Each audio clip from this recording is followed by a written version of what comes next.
Hello, my name is Lisa Downs Smith. I'll be discussing Martin Luther King Jr.'s speech, I Have a Dream. King's delivery of this speech was on August 28, 1963, from the steps of the Lincoln Memorial during the time on the March of Jobs and Freedom in Washington.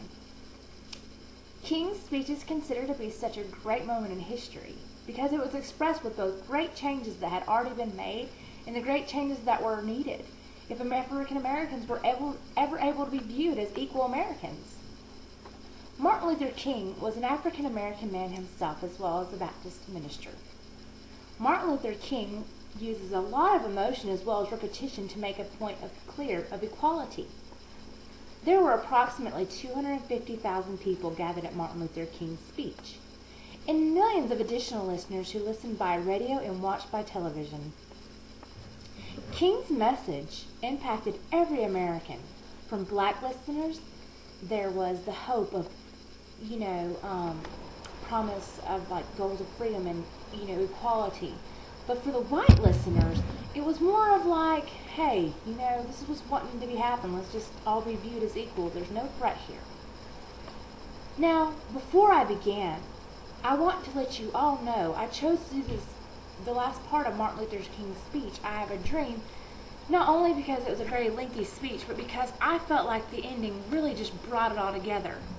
And also the speech was very personal to me as well, being half Cherokee Indian and half Hungarian, and watching those nationalities struggle with segregation.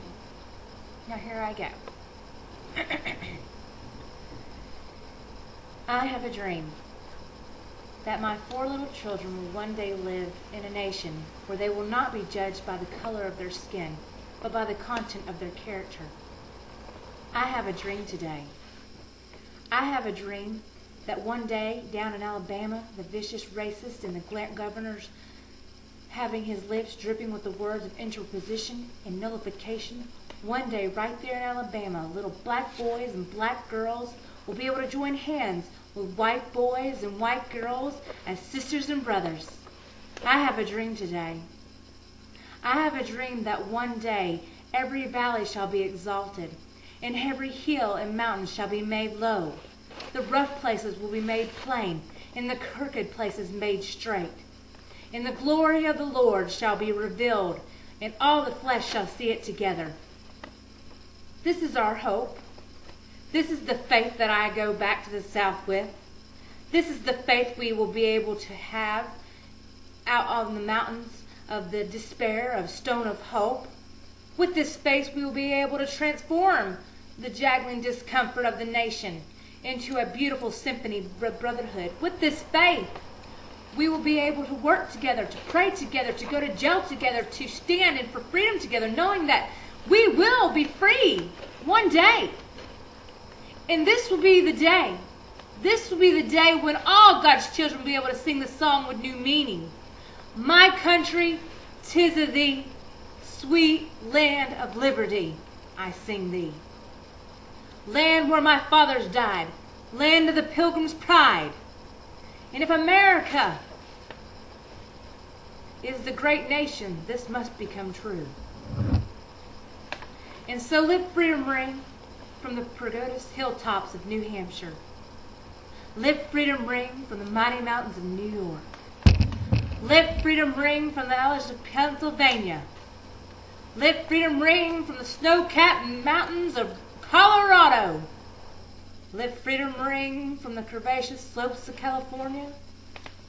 But not only that, let freedom ring from Stone Mountain of Georgia. Let freedom ring from Lookout Mountain of Tennessee. Let freedom ring from every hill and molehill of Mississippi. And when this happens, and when we allow freedom to ring, when we let freedom ring from every village and every hamlet, from every state and every city, we will be able to speed up that day when all God's children, black men, white men, Jews, Gentiles, Protestants, and Catholics will be able to stand hands and sing in the words of the old Negro spiritual, free at last, free at last. Thank God Almighty we are free at last.